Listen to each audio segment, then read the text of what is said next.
good, planty peeps? My name is Lily, and welcome to Peace Lily Plants. Lighting is not ideal today, as you can see. It is a pretty cloudy day today, but you know what? I feel weird because I haven't filmed a video in like over a week.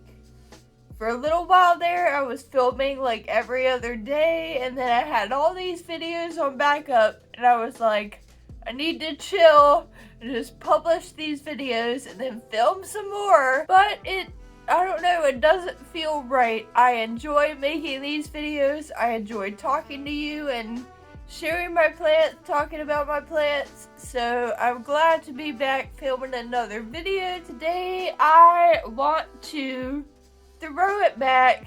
Well, I say throw it back. I mean, threw it back to like 3 weeks ago or something when I last did a video that was about my collection. And today I would like to share with you all of my Scindapsus varieties. We will gush over them, possibly complain about some of them, etc.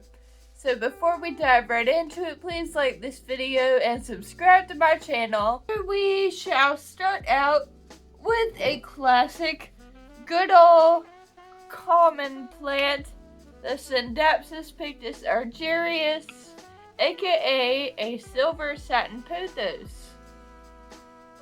Beautiful, beautiful to me, just simple, looks like a pothos, but has the silver dots and they are uniform on each leaf.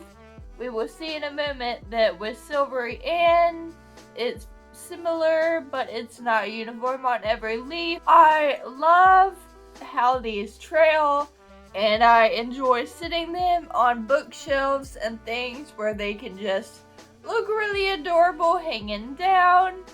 And this side of it is looking a little buzzed right now because less than a month ago we took a few propagations off that side. So, don't mind that. But this side is a little longer. I love this one. I love this plant. It is very thirsty, I will say. But so long as you keep up with the watering, it'll be all good. Fortunately, Scindapsus will let you know when they are thirsty by having the leaves curl. But what's funny is that it seems like on my silver satin pothos, the leaves are kind of always curled a little bit.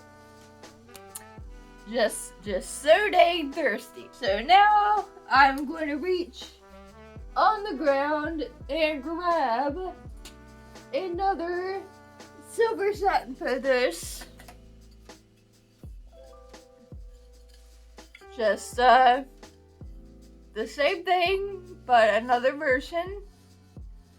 Loving this one as well. Although I'm about to show you that I actually have 3 pots of this, and that feels a little bit excessive. Like 2 pots is good. You can have 1 pot, you know, in one room and 1 pot in another and appreciate it in more than one place in the house.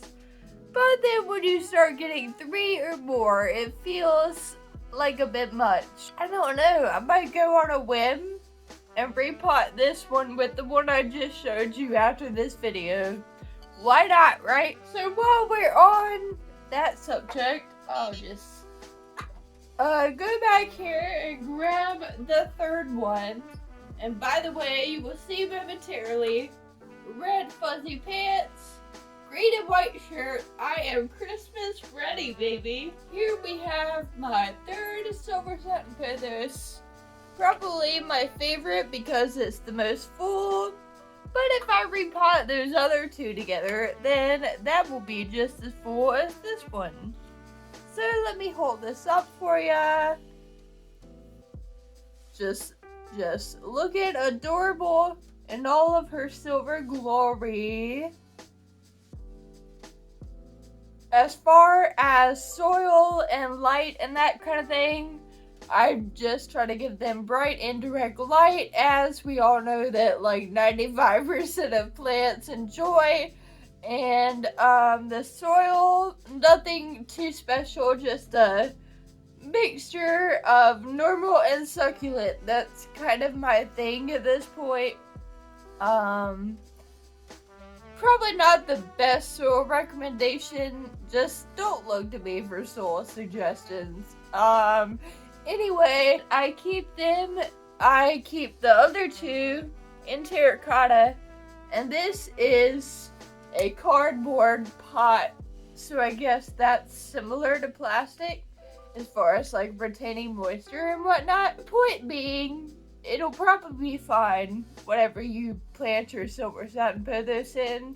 Just try to give it enough light, because the farther away it is from the window, the more likely you're going to be getting runners, which are really long strands that don't have leaves on them. So I will just sit this down for the moment. And now that we have seen all of my silver satin pothos, it is only appropriate that I reach behind here and show you the Scindapsus that is most similar to that one, which is the Silvery Ann. Mine looks a little pitiful, to be honest. You could very easily walk in a nursery and find a huge full pot. The way that I ended up with such a tiny plant is, long story short, a few months ago, well, maybe more than a few months ago, time flies, I bought this at a nursery, and I was kind of ignorant still about some plant stuff. I mean, I'm probably still ignorant about a lot of plant stuff, to be honest. I was even more ignorant then, and I put it in a pot that was way too big, and it didn't love that, of course. So, some of the strands died off, but fortunately, I was able to repot it into an appropriate sized pot before losing the entire plant.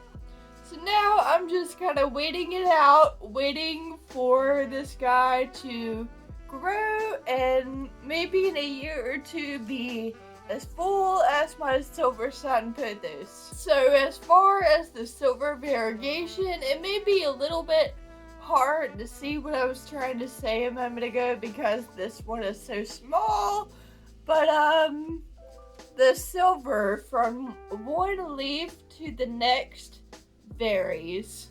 Some leaves are mostly green with a little bit of silver, and then especially as the plant gets larger and you have more and more leaves, you'll have leaves that are like 95% silver and 5% green. It's funny because my mom, back before I repotted this plant into a good sized pot, she had propagated some of it from the old plant.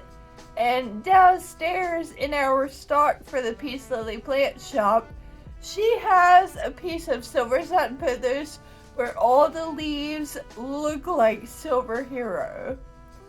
It's insane! I kind of want to steal it and keep it for myself, but I know that I should just be patient and keep working with this guy. So anyway, that is my Silvery Ann. Let's reach down here and get my least favorite Scindapsus. And I only feel a small amount of guilt for saying that. This is my TREUBII Moonlight. Hold on, let me hold it a little better.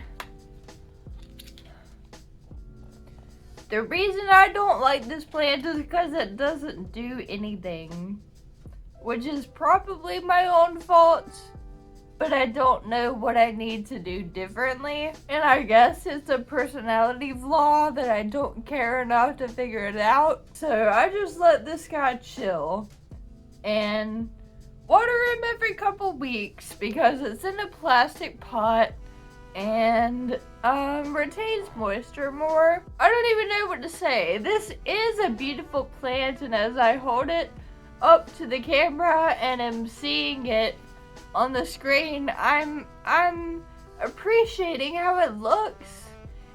It's not a bad or ugly plant at all. It's a very striking one. But as a plant mom with tons of plants that grow and do new things and bloom and give me joy all the time, it just is kind of a letdown to have a plant that doesn't do anything. If you will recall, there was a period of time where, well, let me back up and say that Lowe's sells TREUBII Moonlight now because of cost of farms. And there was a time when that first broke onto the market and everyone was going insane trying to find their own TREUBII Moonlight at Lowe's. Funny, because now 6 months later I walk in Lowe's and they're just all on the racks all the time. So, you know, I bought into the hype. A lot of people bought into the hype. And now I'm kind of meh about this plant. So maybe someday it'll do something.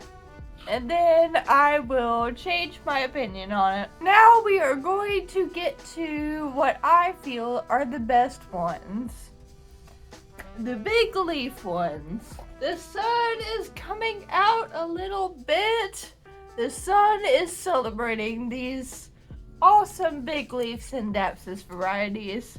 So don't judge me because I picked this up and I realized the leaves are curling, it needs to be watered. But this is my Scindapsus, words, what are words?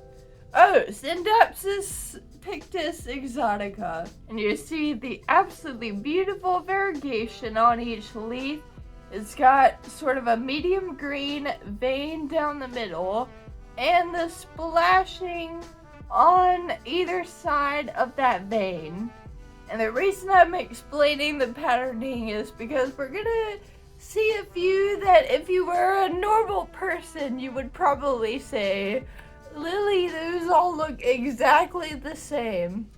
But they're not. So anyway, pay attention to this patterning because we will see some similar yet distinct other patterns.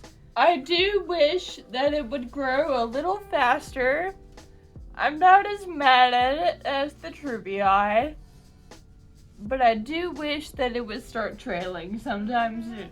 This is a Scindapsus Silver Splash, and what you will notice about these leaves is that they have the splashing all over, just like how the Exotica had the medium green vein down the middle and the splashing on either side, but this kind doesn't really have the medium green vein down the middle. It's mostly the splashing. It's a really, really beautiful Scindapsus variety. I love it. I will say I paid way too much money for this on Etsy, and then I watched my friend Joey buy one that was twice this size for less money at a local nursery. So you might want to keep an eye out for it in person unless you want to be like me and overpay for it. But hey, I'm not gonna say it wasn't worth it because yeah, I paid too much for it. But look at it. It's beautiful. And I'm happy I have it. So we shall set that to the side and get to the most exciting ones. Alright, so if you watch me, you know that I'm always saying that I'm gonna stop shopping for plants and that I never do because I'm irresponsible and insatiable apparently. So I was not gonna buy plants for a little while, but then Black Friday happened. Honestly, I am proud of myself that I controlled myself to only get this, but Peace, Love, and Happiness Club was hitting up my emails talking about Black Friday deals, and you know, I had a good look. You know, there was a ton of stuff I wanted, but I was like, calm down, Lily. You don't need any more rare philodendrons right now. But I did see a couple of Scindapsus that were so tempting. And I even went and looked on Etsy to price compare and see what are other people selling this stuff for, and I really could not find any better listings for this stuff, so that's my justification of why I bought it. Although really why I bought it is because I wanted it, but I did at least check to see if I could get it cheaper from someone else, but I don't think it was overpriced. Anyway, I am rambling. Let me just get the plants. So, dun dun dun. This is a Scindapsus variety that apparently does not have a name. It was just SP dot, which stands for species. No one quite knows where this cultivar came from, but when I saw the picture, I was immediately grabbed. How striking this dark green vein is.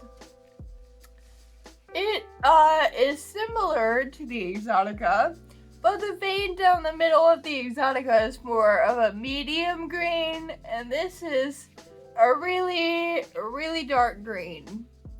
I love it so much, and it kind of looks like a combination of normal Exotica and Silver Splash, because in some ways it looks a little bit more splashy than Exotica, but like I said, with the vein down the middle. So I am in love with this plant, and I'm hoping to get this video out within a week or so of filming it.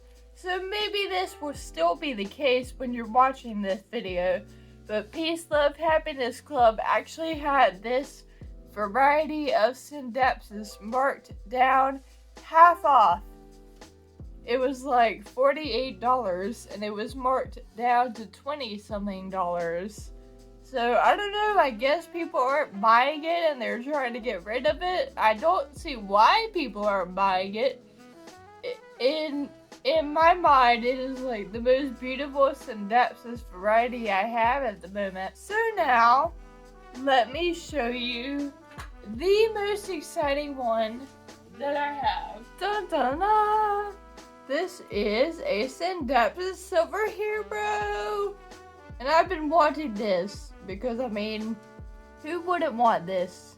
It's an all silver Scindapsus. Although it is funny to think that sometimes Silvery Ann looks like this, and obviously Silvery Ann is a lot cheaper and not considered to be rare. So it's interesting, but anyway, I'm really excited about this. It is really cute. In person, it is just really cool. So I'm excited to take care of this guy and watch him flourish. He is working on a new leaf right here already. So I think you can assume from this video that I really do love Scindapsus. They are not very hard to take care of in my experience. I know a lot of people struggle with the PICTUS ARGYRAEUS because of how thirsty it is. And a lot of people also struggle with getting a lot of runners. So I would say to be very mindful of watching the leaves, and when they start to curl, I will pick up my PICTUS and show you again what it looks like when they curl. But when they start to curl, check on them. And as far as not getting runners, you definitely want to put your Scindapsus in a good amount of sunlight. The less sunlight you give it, the more likely it is to do that. This is not the one that I meant to pick up. It's over here. So you see, this is what Scindapsus looks like when it's thirsty. These leaves starting to curl and not lay flat out. That's when you need to check on your Scindapsus. But I just really cannot get over how beautiful all the Scindapsus varieties are. Like, how did nature make something that looks like this? Or like any of the other ones? It makes no sense. We are way too lucky to be alive. But anyway, I hope you enjoyed this video, and let me know what your favorite Scindapsus variety is, or Which ones do you have, or which ones do you want?